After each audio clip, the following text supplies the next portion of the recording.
Start करने से पहले एक बार फिर रिव्यू लेते हैं। सारी बेसिक प्रॉपर्टीज़ हैं जिनकी तुम क्लिक कर लेना, इन्हें स्क्रीनशॉट ले लेना और इनको सबको अपनी कॉपीज़ में अच्छे से लिख लेना। सबसे पहले है आपके पास बायएंगल सम प्रॉपर्टी। बायएंगल सम प्रॉपर्टी में आप देखो कि आपके पास 1 एंगल 2 एंगल 3 तीनों का सम कितना होगा 180। यही आपको समझाया था, इन तीनों का सम 180 होगा। ऐसे ही अगर इनको 1 2 3 नहीं लिखना, angle A angle B angle C लिखना है तो एंगल ए बी सी का सम भी 180 होगा। ये तुम्हें समझा दिया गया है। बाय एक्सटीरियर एंगल प्रॉपर्टी है, इसमें तो एक एंगल बाहर का होता है, ये एंगल बाहर का है और ये दोनों एंगल अंदर के हैं, तो अंदर वाले दोनों एंगलों का सम बाहर वाले एंगल के बराबर होता है। वर्टिकल अपोजिट जो क्रॉस में बनते हैं, जैसे कि ये बने हुए हैं, ये दोनों आपस में क्रॉस में, ये दोनों आपस में क्रॉस में, तो ये इसके बराबर है और ये इसके बराबर है। इसका स्क्रीनशॉट लेके सारा ढंग से इसे लिख लो। नेक्स्ट है तुम्हारे पास बेसिक प्रॉपर्टी ऑफ एंगल्स ही है। ये तुमने अभी सब सीखे हैं, बस वंस अगेन एक बार रिव्यू ले रहे हैं। एंगल 1 और 2 बराबर, एंगल 1 और 2 का प्लस होगा 180, क्योंकि ये लीनियर पेयर हैं। क्यों लीनियर पेयर है? क्योंकि एक ही लाइन में है और दो ही एंगल हैं, तो इसलिए इनको कहते हैं लीनियर पेयर। इनका सम 180 होता है। एक ही लाइन में दो से ज़्यादा होंगे तो उनके लिए लाइन लिखी जाएगी sum of angles on straight line. तो sum of angle on straight line 1 2 3 तीनों का सम 180 होगा। एक ही लाइन में 5 एंगल हैं तब भी उनका सम कितना होगा 180 होगा। एक ही लाइन में 1 2 3 4 एंगल हैं तब भी उनका कितना होगा 180 ही होगा। और लिखने के लिए सबके लिए क्या है, दो से ज़्यादा होंगे, दो होंगे तो लीनियर पेयर रीज़न लिखना पड़ेगा। दो से ज़्यादा होंगे, चाहे वो 3 4 5 6 कितने भी हों, उनके लिए लिखा जाएगा एंगल्स ऑन स्ट्रेट लाइन। क्या लिखा जाएगा? Angles on straight line. ये भी हो गया। अब नेक्स्ट वन तुम्हारे पास है ओनली बिलोंग्स टू जो पैरेलल लाइंस थे। ये सब अच्छे से उतार लेना, अच्छे से इसको ढंग से लिखना और याद कर लेना। सबसे पहले पैरेलल लाइंस पे बिलोंग करेंगे। अब जो 4 आपको रूल पता चल रहे हैं, इसमें सेम साइड ऑफ ट्रांसवर्सल, एक चीज़ कि ये सेम साइड ऑफ ट्रांसवर्सल है, ये दोनों angle same side of transversal होते हैं। दोनों एंगल पैरेलल लाइंस के अंदर ही होते हैं और इन दोनों का जो रिलेशन होता है वो होता है सम उनका 180 होगा। और इनको कहते हैं को इंटीरियर एंगल, शॉर्ट फॉर्म में कहते हैं CIA। क्या कहते हैं? CIA। नेक्स्ट अब है आपके पास क्रॉसपॉन्डिंग एंगल्स। क्रॉसपॉन्डिंग एंगल भी होते हैं सेम साइड ऑफ ट्रांसवर्सल ही होते हैं। रिलेशन है इक्वलिटी का, बराबर बराबर होते हैं। जैसे ये सेम साइड है 1 और 2, लेकिन एक अंदर और एक बाहर होता है। एक एंगल अंदर होता है और एक पैरेलल लाइंस के, और एक एंगल बाहर होता है पैरेलल लाइंस के। तो ये 3 और 4 भी बराबर है इसी तरह, क्योंकि 3 अंदर है और 4 कहाँ है? बाहर है। ये तो हो गई तुम्हारी बेसिक प्रॉपर्टीज़। बेसिक प्रॉपर्टी जब तक तुम्हें अच्छे से नहीं पता चलेंगी तुम कुछ भी नहीं कर सकते। इनको अच्छे से रट डालो बिल्कुल अच्छे से। नेक्स्ट है ओनली, ये है तुम्हारे आसान है तो सबसे अल्टरनेट एक्सटीरियर एंगल है। ये अल्टरनेट होते हैं यानी कि बाहर होते हैं। तो जैसे अल्टरनेट एक्सटीरियर एंगल का मतलब रिलेशन है दे आर इक्वल हैं और दोनों पैरेलल लाइंस के बाहर हैं। अल्टरनेट एंगल हैं, दोनों बाहर है लेकिन अल्टरनेट साइड में है, यानी कि एक इस साइड में है ट्रांसवर्सल के, एक इस साइड में है। तो ट्रांसवर्सल के दोनों बाहर होते हैं और दोनों ट्रांसवर्सल के एक इस साइड और एक साइड होता है और दोनों पैरेलल लाइंस के बाहर होते हैं। ये हो गया तुम्हारे अल्टरनेट इंटीरियर एंगल। ये अल्टरनेट इंटीरियर एंगल है, ये पैरेलल लाइंस के अंदर होते हैं। ये पैरेलल लाइंस है, ये दोनों ही पैरेलल लाइंस के अंदर हैं, दोनों ही पैरेलल लाइंस के अंदर हैं और दे आर रिलेशन है कि दोनों इक्वल होते हैं। दोनों एंगल्स पैरेलल लाइन के अंदर ही हैं लेकिन अल्टरनेट साइड में है, यानी एक इस साइड में और एक इस साइड में है। यही बेसिक रूल है और ये तुम्हें अच्छे से समझ में आ गए। छोटे छोटे से सम देखो और करते हैं कैसे यूज़ होंगे। अब इनका यूज़ देखो एक्सरसाइज शुरू करने से पहले। तो एक्सरसाइज शुरू करने से पहले हमने इनका यूज़ देखना ज़्यादा अच्छा समझा। तो जैसे एक लाइन में 3 एंगल बन रहे हैं, एक x है, एक 70 है और एक 30 है। देखो तो ये एक एंगल में 3 है, तो यानी तीनों को प्लस करके 180 होना चाहिए। लिखते कैसे हैं, सॉल्व कैसे करते हैं वो दिखा रही हूँ। तो sum of angles of straight line, sum of angles of straight line, तो 30 + 70 कितना हुआ 100। ये हो गया यहाँ से यहाँ, और इक्वल में 180 लिखेंगे तो x की वैल्यू कितनी आ जाएगी 80। तो छोटे छोटे सम्स हैं जो होने हैं। नेक्स्ट क्वेश्चन है तुम्हारे पास, जैसे ये तुम्हें दे रखा है कि ये एक फॉर्मेशन है, एक तो ये सीधी लाइन है, इस पर एक एंगल x है, एक एंगल y है और एक एंगल 70 और यहाँ 30 है। तो इसमें अब 2 प्रॉपर्टी यूज़ होंगी। प्रॉपर्टी इंक्रीज़ होती रहती है धीरे धीरे करके। तो पहले तो x और 30 देखो वर्टिकल अपोजिट बना रहा है, दिख रहा है ऐसे बना रहा है। तो ये इधर और ये तुम्हारा इधर है, देखो वर्टिकल अपोजिट, ये x और ये 30 तो इक्वल है। तो सबसे पहले तो x और 30 इक्वल हो गए, तो ये तुम्हारे हो गए वर्टिकल अपोजिट एंगल्स। अब तुम यूज़ करोगे प्रॉपर्टी है जो स्ट्रेट लाइंस में, तुम्हें दिख रहा है कि ये पूरी स्ट्रेट लाइन है और इसमें x है, y है और 70 है। तो यानी कि तीनों एंगल मिला के 180 होंगे क्योंकि sum of angles on a straight line है। तो इन दोनों को तीनों को प्लस कर दो तो y हो गया, और x की जगह x की वैल्यू हमने निकाली थी 30 है तो x की वैल्यू कितनी रख दी 30।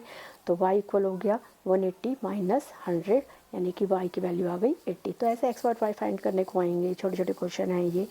नेक्स्ट वन है थर्ड, तुम्हारे पास दिख रहा है कि ट्रायंगल है, तो ट्रायंगल की दो ही प्रॉपर्टी होती है, एक होती है एक्सटीरियर एंगल प्रॉपर्टी, एक होती है एंगल सम प्रॉपर्टी। तो पहले एक्सटीरियर एंगल प्रॉपर्टी देखो, पहले इसमें x प्लस में कोई सी भी लगा सकते हो, देखो इसमें पहले हमने लगाई है x प्लस में 60, यानी कि x प्लस में 60, ये इन दोनों का सम किसके बराबर है, बाहर वाले के बराबर। तो x प्लस में 30 किसके 60 किसके बराबर हो गया, 130 के बराबर। तो यहाँ से x की वैल्यू आ गई तुम पे 70। और अगर तुमने ऐसे ही दूसरे के लिए देखा तो देखो ये y और ये 130 दोनों एक ही लाइन पे, एक इस साइड और एक इस साइड बन रहा है, तो यानी पेयर है, लीनियर पेयर है।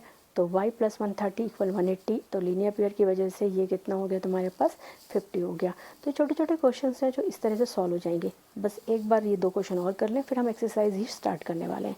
अब जैसे इसमें है, देखो जब भी ऐसे तुम्हें बॉक्स बनाया जाएगा ना, जैसे इस क्वेश्चन में बनाया हुआ है कि ये देखो ये बनाया हुआ बॉक्स, तो इसका मतलब होता है ये एंगल 90 का है, तो इसका ध्यान रखना।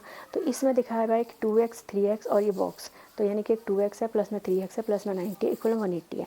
तो एंगल ऑन स्ट्रेट लाइन, तो एंगल ऑन स्ट्रेट लाइन का सम कितना होगा 180। तो 2x और 3x कितने हो गए 5x, और 90 यहाँ ला के क्या कर दिया माइनस, तो 90 x की वैल्यू आ गई 18। तो ऐसे x फाइंड करने को आ सकता है। नेक्स्ट है तुम्हारे पास कि ये तुम्हें दिया हुआ है 70, ये x ये दोनों एंगल बराबर हैं और y के बराबर है। तो पहले तो हमने एंगल सम प्रॉपर्टी लगा ली भाई, तीनों को प्लस करके होता कितना है 180। तो पहला x एक एंगल, दो एंगल, तीन एंगल, इन तीनों का एंगल वो प्लस करके आपके लिए आ गया 180 के बराबर है by angle sum property. Angle sum property का शॉर्ट फॉर्म है एंगल सम प्रॉपर्टी ASP। तो यहाँ से तुम पे x की वैल्यू निकल गई 55। अब तुम्हारे पास है 55, तुमने देखा कि x और y सीधी एक लाइन पे बन रहा है, तो वो लीनियर पेयर है, x प्लस y एक ही है उसका वर्टेक्स, यहीं से शुरू है, ऐसे करके बना हुआ है, तो एक यहाँ है और एक यहाँ है। तो आपके पास ये आ जाएगा x प्लस में y, तो वो हो गया 180, क्योंकि लीनियर पेयर रीज़न है, ब्रैकेट में रीज़न देना ज़रूरी होता है, इन्हीं रीज़नों के लिए तुम्हें ये सब रटवाया है। तो 50 प्लस में y इक्वल में 180, और तुम्हारे पास y की वैल्यू भी आ जाएगी। इसी तरह से छोटे छोटे क्वेश्चंस हैं, लेकिन NCERT के हैं तो वो थोड़े बड़े होंगे। अब शुरू करेंगे NCERT। आता है फर्स्ट क्वेश्चन ऑफ NCERT के क्वेश्चंस में NCERT के क्या ज्योमेट्री समझने में एक बहुत ही अलग है और लिखने में बिल्कुल अलग। लिखना बड़ा मुश्किल होता है, इसे बहुत सारी चीज़ें जो ध्यान रखनी पड़ती है। क्वेश्चन में हमें कैसे कैसे क्या दिया हुआ है, उस इन्फॉर्मेशन को कैसे पुट आउट करना है, ये सब कुछ देखना पड़ता है। जैसे पहली क्वेश्चन में आपके पास इन्फॉर्मेशन है कि AB and CD are intersect at O, यानी कि ये और ये, तो ये तुम्हारा AB है और ये तुम्हारा CD है, ये CD ये AB दोनों इंटरसेक्ट कर रहे हैं O पे, ये आपको दिया है, जी हाँ दिया है। फिर उसने कहा है कि AOC, देखो कहाँ है AOC, तो ये AO और ये C, और ये वाला है BOE, ये BOE ये वाला एंगल, यानी कि ये एंगल और ये एंगल और ये एंगल तुम्हारे पास 70 के दिए हैं, दोनों मिलाकर 70 के दिए हैं, दोनों मिलाकर कितने के दिए 70 के। और एक और इन्फॉर्मेशन दे रखी है कि एंगल BOD जो है वो 40 का है, यानी कि BOD ये 40 का है, ये भी आपके पास है। अब जो फाइंड आउट करने को है उसे कैसे लिखते हैं, तो गिवन दिया है, ये गिवन लिखो, दो सेमी कॉलम लगाओ, क्वेश्चन में जो जो इन्फॉर्मेशन गिवन के रूप में दी है लिख लो। फिर आपको होगा टू फाइंड, तो फाइंड करो। फाइंड करने को दिया है एंगल BOE और रिफ्लेक्स ऑफ COE। रिफ्लेक्स क्या होता है अभी आगे बताते हैं, पहले एंगल BOE निकालना है। तुम्हें BOE दिया हुआ था क्वेश्चन में, लेकिन वो किसी और के साथ है प्लस करके, अकेला नहीं है। अब मुझे वो अकेले में चाहिए, अब अकेले में चाहिए तो जो इन्फॉर्मेशन है उसे यूज़ करते हैं। तो सबसे पहले इन्फॉर्मेशन आप पे ये भी थी कि ये एंगल 40 का है, हमने देखा था ये क्रॉस बना रहा है, तो अगर ये 40 का है तो उधर वाला एंगल भी किसका होगा 40 का, क्योंकि ये वाला एंगल 40 का है, तो ये वाला एंगल 40 का है, तो ये वाला भी किसका होगा 40 का, क्योंकि ये दोनों वर्टिकल अपोजिट बना रहे हैं। क्या बना रहे हैं ये वर्टिकल अपोजिट, तो ये 40 का है, तो ये वाला 40 का है, तो ये वाला भी किसका होगा 40 का। तो नाम देखो कैसे लिखते हैं, AOC इक्वल होगा BOD के, क्यों, क्योंकि रीजन क्या है vertical opposite angle, short form से गाई थी इसीलिए, तो रीजन है वर्टिकल अपोजिट एंगल। तो BOD 40 का है, तो AOC भी कितने का हो गया 40 का। अब तुम्हें दिया हुआ था कि AOC और BOE दोनों मिला के 70 के, दोनों मिला के 70 के, अगर दोनों मिला के 70 के हैं और उनमें से एक अब 40 का है, ये 40 का है और इसकी वैल्यू निकालनी है, तो तुम्हें 40 को वहाँ लेके जाओगे तो माइनस हो जाएगा, तो BOE कितने का हो जाएगा 30, तो ये हो आ गया 30 का। तो पहला पार्ट हो गया तुम्हारा कि ये 30 का है। अब इसी का सेकंड पार्ट करते हैं तुम्हारे पास, तो इसका सेकंड पार्ट है ये, उसमें रिफ्लेक्स मांगा था, क्या मांगा था रिफ्लेक्स, तो रिफ्लेक्स है, डायग्राम एक बार फिर वही है, तो डायग्राम के हिसाब से पहले एक बार डायग्राम को देख लेते हैं। तो उसने रिफ्लेक्स मांगा था किसका, अब रिफ्लेक्स समझाना भी था क्या होता है, तो रिफ्लेक्स मांगा था COE का, तो पहले COE निकालते हैं, COE है का COE, तो ये तुम्हारा C है, ये O है, ये E है। एंगल पढ़ने तो आते हैं, जिसे पढ़ा जाता है उसमें बीच में पढ़ा जाता है। तो COE, ये COE तुम्हारा एंगल तुम्हें फाइंड करना है। COE बना किस पे? एक स्ट्रेट लाइन पे बना है, जिसमें एक एंगल यहाँ, एक एंगल यहाँ है, और ये 3 एंगल मिला के एक एंगल, और ये तुम्हारे पास 3 एंगल है, 1, 2 और 3, तीनों मिला के बना कितना रहे? 180 का। जिसमें से तुम्हें इन दोनों का पता है कि ये दोनों मिलके 70 है, तो बचा हुआ कितने का होगा? 110 का। क्योंकि तीनों एंगल मिला के, एक लाइन में 3 एंगल बनते हैं और वो तीनों एंगल मिला के होते कितने? 180 के। तो अगर 2 एंगल मिलके 70 के हैं तो बचा हुआ एंगल कितने का होगा? 110 का। अब इसे लिखते कैसे हैं, अब वो देखते हैं। अब हो गया एज, जैसा कि हमें पता है कि ए बी एक स्ट्रेट लाइन है, तो उसके अंदर 3 एंगल है, AOC, COE, BOE और एक 180, तीनों मिलाकर। रीज़न क्या है? Sum of angles on straight line, sum of angles on straight line. अब हमें पता है कि इसमें से AOC तो 40 का है, ये BOE 30 का है, और एंगल COE हमें चाहिए तो 180। तो एंगल COE की वैल्यू निकाल दी तो वो कितनी आ गई? 110 आ गई। लिखते ऐसे हैं, लिखने का एक कॉन्सेप्ट है, उसे बहुत केयरफुली समझना। अब उसके बाद रिफ्लेक्स ऐसा कुछ नहीं होता कि बहुत मुश्किल काम है। जैसे सपोज़ ये है कि तुम्हारे पास एक एंगल है, ये दिया हुआ है, ये 60 का है, तो ये 60 का है, तो रिफ्लेक्स होता है इसका बचा हुआ यानी कि यहाँ तक पूरा एक सर्कल का एंगल होता है कितना है? 360। अगर ये 60 है तो इसका बचा हुआ कितना होगा? 300। कितना होगा बचा हुआ? 300। तो उस एंगल को 360 से माइनस कर दो तो उसका रिफ्लेक्स निकल जाता है। एक और समझा देती हूँ एक बार और। अगर कोई एंगल, जैसे सपोज चलो ये है, ये 90 का है, ठीक है, और इसका रिफ्लेक्स मांगा है, तो इसका रिफ्लेक्स होगा बचा हुआ सारा हुआ कितने का? 270 का, क्योंकि पूरा सर्कल कितने का होता है? 360 का। तो अगर ये 70 का है तो बचा हुआ कितने का होगा? 270 का। तो इसे कहते हैं रिफ्लेक्स सिर्फ। तो रिफ्लेक्स ऑफ COE डिमांड था इस बार, तो COE हम निकाल चुके हैं। तो रिफ्लेक्स निकालने के लिए उसको 360 में से क्या कर दिया? माइनस, तो हमारे पास 250 आ गया। तो इस तरह से एक क्वेश्चन और हमारा सॉल्व हो गया। अब नेक्स्ट क्वेश्चन देखते हैं, जो NCERT का क्वेश्चन नंबर 2 है। इसमें क्या क्या इन्फॉर्मेशन है? सबसे पहले इसमें इन्फॉर्मेशन है कि XY एक लाइन है, तो देखो जी XY एक लाइन है। फिर उसने कहा है इंटरसेक्ट एट O। कौन इंटरसेक्ट कर रहा है? MN भी एक लाइन है, ये MN जा रही है, ये MN एक जा रही है, ये इंटरसेक्ट कर रही है एट O पे, दोनों एक दूसरे को इंटरसेक्ट कर रही है O पे। फिर एक और बात दे रखी है कि एंगल POY यानी कि ये और ये मिला के कितना बना रहा है? 90। फिर आपसे ये भी एक इन्फॉर्मेशन है कि A और B इन दोनों का रेशो कितना है? 2:3। ये सारी इन्फॉर्मेशन जो आपको दी है उसे इस तरह से सिस्टमेटिकली लिख लो। फाइंड करने को सिर्फ कह रहा है C फाइंड कर लो, तो करते हैं कोशिश। अब सबसे पहले आपके पास सॉल्यूशन के लिए, जब हमें फाइंड करने को लिखा होता है तो हम सॉल्यूशन लिखते हैं, तो given, to find and solution. तो A जब भी हमें रेशो में दिया होता है, छोटी क्लासेस में देखा है, जब रेशो में दिया होता है तो हम x के साथ लिखते हैं। तो A हमारा हो गया 2x और B हमारा हो गया 3x। XY एक स्ट्रेट लाइन है, तो XY पे जितने भी एंगल बनेंगे वो सब मिला के होंगे कितने के? 180 के। तो एंगल्स ऑन स्ट्रेट लाइन इसकी प्रॉपर्टी है। ये एंगल्स को शॉर्ट फॉर्म में लिखते हैं, एंगल बना के उसके अंदर S लिख देते हैं, तो इसे कहते हैं एंगल्स। तो एंगल्स ऑन स्ट्रेट लाइन है, तो आपके पास है A प्लस में B, A प्लस में B प्लस में 90 इक्वल 180। तो आपने सबकी वैल्यू रख दी। आपके पास है A की वैल्यू 2x, B की वैल्यू 3x और 90 वहाँ जाके माइनस, तो यहाँ आ गया 5x इक्वल 90। तो x की वैल्यू आ गई 18। तो x की वैल्यू तो 18 आ गई। अब आपके पास b था क्या? b था 3x और यानी कि 3 × 18 यानी कि 54 आ गया। अब आपके पास b प्लस में c, b प्लस में c, b प्लस में c, देखो ध्यान से एक बार फिर दोबारा डायग्राम में, ये b है, ये c है, दोनों किस पे बने हुए? इस लाइन पे बने हुए हैं। तो ये एंगल B और ये C मिलाकर दोनों बना कितना रहे? 180।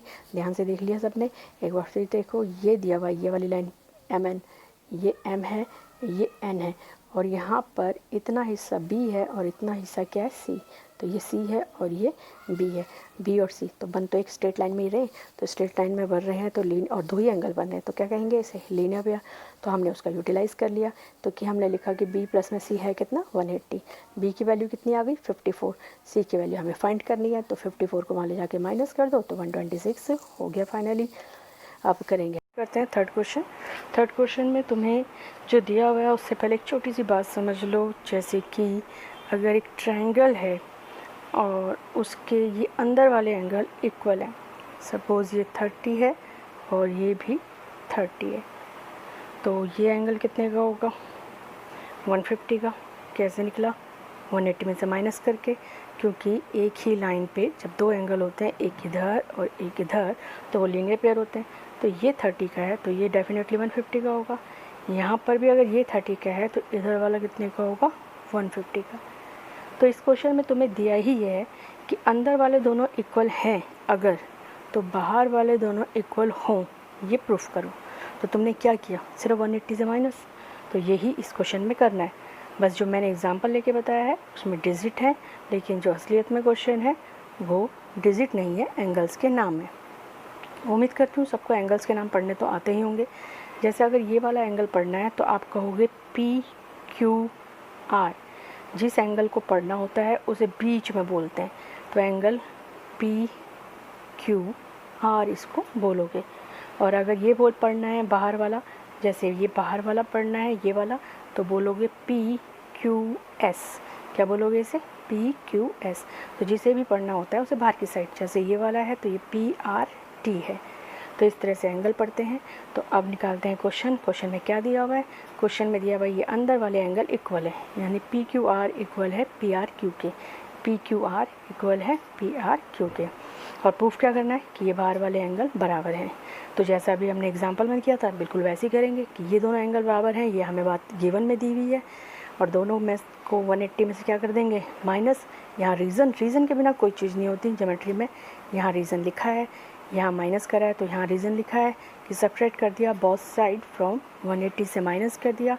तो एक बार फिर 180 से माइनस करने के बाद जैसे उसमें बाहर वाला एंगल बचा था वैसे इसमें भी बाहर वाला एंगल बचेगा, तो PQS और PRT बच गया। और ये हमने 180 से माइनस किया, इसमें कॉन्सेप्ट कौन सा लगाया है, वो कॉन्सेप्ट लगाया है लीनियर पेयर वाला।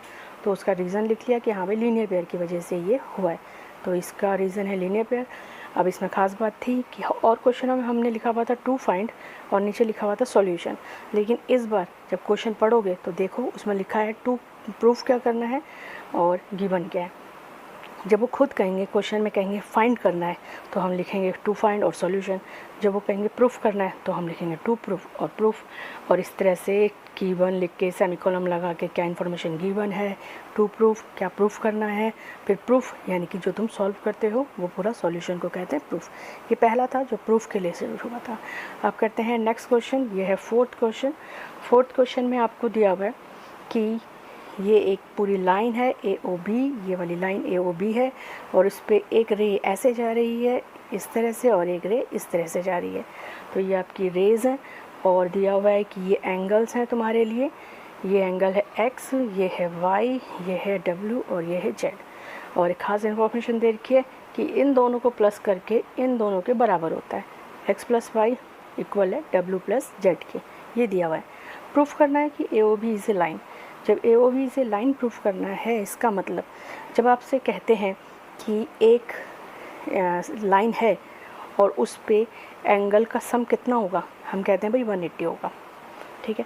अगर आप कोई कहता है कि ये लाइन है, यही बात प्रूफ करनी है, तो अगर एंगल्स का सम अपने आप 180 आ जाए, एंगल का सम 180 आ जाए, तो हम कह सकते हैं हाँ ये एक लाइन है।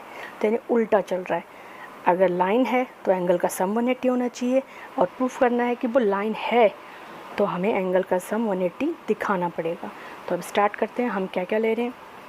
एज़ वी नो, जैसा कि हम जानते हैं, as we know the sum of all the angles around the fix point, एक फिक्स पॉइंट के चारों तरफ के एंगल का सम हमेशा 360 होता है।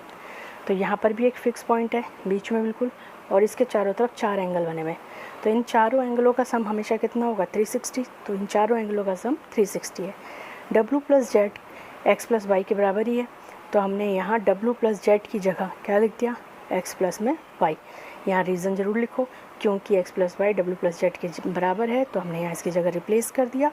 तो अब X से X+ हो गया तो 2X बना, Y से Y+ हो गया तो 2Y बना, इक्वल में क्या आ गया 360। पूरी लाइन में से हमने 2 कॉमन ले लिया, तो बचा क्या, X + Y इक्वल में 180। अब हमने वो स्टेटमेंट लिखी, if the ray stand on line and the sum of the angles of linear pair is 180। अगर एक रे स्टैंड है, यानी कि एक रे स्टैंड है किस पर, sum of stand on a line, एक लाइन पे एक रे स्टैंड है और उनका सम 180 है, तो उनका सम 180 है, then it is a straight line. तो हम कह सकते हैं कि वो एक स्ट्रेट लाइन है। ये हो गया तुम्हारा क्वेश्चन नंबर 4 ख़त्म। ठीक से करना, इसको अच्छे से लिखना, बिल्कुल इसी तरह से लिखना होता है, डायग्राम भी ढंग से बनाना और इसी साइड बनानी है, आपकी मर्जी नहीं है, कहीं भी डायग्राम बनाओ, गिवन और टू प्रूफ के साइड में ही डायग्राम तो बन गई अच्छे से। अब देखते हैं क्या क्या लिखना है। सबसे पहले आपने लिखना है गिवन में क्या दिया हुआ था कि एक्स वाई जेड इक्वल है 64 के, जो कि एंगल पढ़ना आ गया सबको कि एक्स वाई जेड 64 के है। और जो क्यू वाई है वो बाइसेक्ट कर रहा है, और बाइसेक्ट कर रहा है जेड वाई पी को, बाइसेक्ट कर रहा है जेड वाई पी को। बाइसेक्ट का मतलब होता है दोनों को बराबर हिस्सों में बांट रहा है। यहाँ तक समझा चुकी हूँ। अब देखो कंटिन्यू करो। अब मांगा क्या है, मांगा है एक्स, देखो एक्स कहाँ से पढ़ते हैं, एक्स ये रहा और वाई ये रहा और क्यू ये रहा, ये मांगा है एक्स वाई क्यू। क्या मांगा है, एक्स वाई और क्यू, यानी यहाँ से लेके यहाँ तक का एंगल मांगा है। यहाँ से यहाँ तक में एंगल में दो एंगल हैं, एक 64 और एक ये वाला। चलो ये तो हमें पता है, लेकिन ये निकालना पड़ेगा। अब इसको निकालने के लिए मेहनत करनी है, तो दूसरा पार्ट जब आएगा तब डिस्कस करेंगे। तो फ़िलहाल तो 64 निकालना है, नीचे वाला एंगल निकालना है। तो स्टार्ट करें, तो स्टार्ट करते हैं। तो सबसे पहले जो इन्फॉर्मेशन है वो लिखो कि क्यू वाई इसे बाइसेक्ट कर रहा है, तो ये दोनों बराबर होंगे। तो ये लिखा क्यू वाई बाइसेक्ट कर रहा है, तो ये दोनों बराबर होंगे। नाम पढ़ना आ गया सबको अच्छी तरह। तो ये वाला एंगल पढ़ेंगे तो कैसे पढ़ेंगे, पी वाई और क्यू, और ये वाला एंगल पढ़ेंगे तो क्यू वाई और जेड। तो ये दोनों एंगल हो गए, अच्छे से एंगल पढ़ना आना चाहिए। फिर ये दो एंगल बराबर हो गए तुम्हारे पास। अब हमें पता है कि ये पूरी एक लाइन स्ट्रेट लाइन है, स्ट्रेट लाइन में एक एंगल, दो एंगल, तीन एंगल बन रहे, यानी कि ये तीनों एंगल मिलाकर बनाएंगे कितना, 180। क्योंकि एक लाइन में कितने भी एंगल वो होते हैं हमेशा 180 के। रीज़न क्या है, एंगल्स ऑन स्ट्रेट लाइन। तो एंगल ऑन स्ट्रेट लाइन हो गया।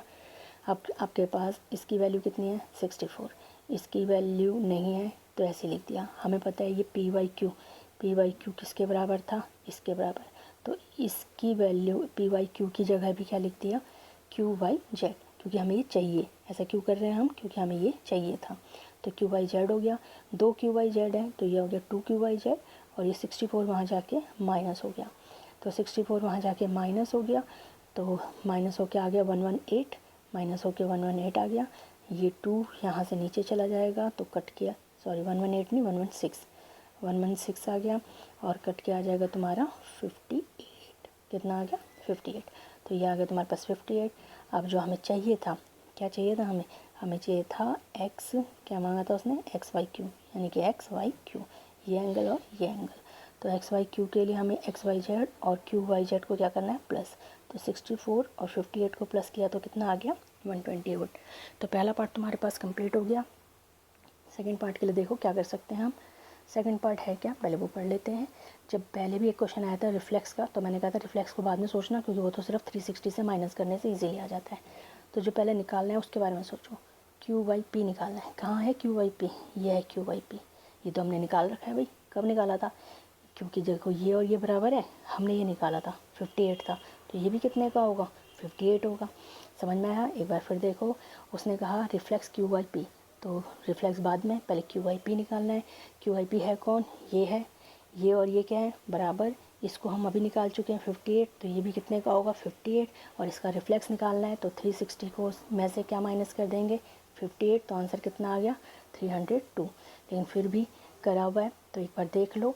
ये तुम्हारे पास है ये वाला, इसमें यहाँ क्वेश्चन में कैसे लिखना होता है वो भी देख लो एक बार। तो पहले तो आपने रिफ्लेक्स लिखा कि रिफ्लेक्स ये है, रिफ्लेक्स है तुम्हारा, ये निकालना है तुम्हें, तुम्हारे पास ये निकालना है। तो तुमने पता है कि क्यू वाई पी और क्यू वाई जेड दोनों बराबर हैं, क्योंकि उन्हें बाइसेक्ट कर रहा है, क्यू वाई बाइसेक्ट कर रहा है। Q Y P Q Y Z हमने निकाला हुआ है पहले से, 58 है, ये 58 है, तो क्यू वाई पी भी कितना होगा 58। अब reflex of Q Y P कितना बताया था अभी, 360 में से बस क्या कर दो, माइनस। तो अच्छे से समझ में आ गया किस तरह से माइनस करके आप इसे सॉल्व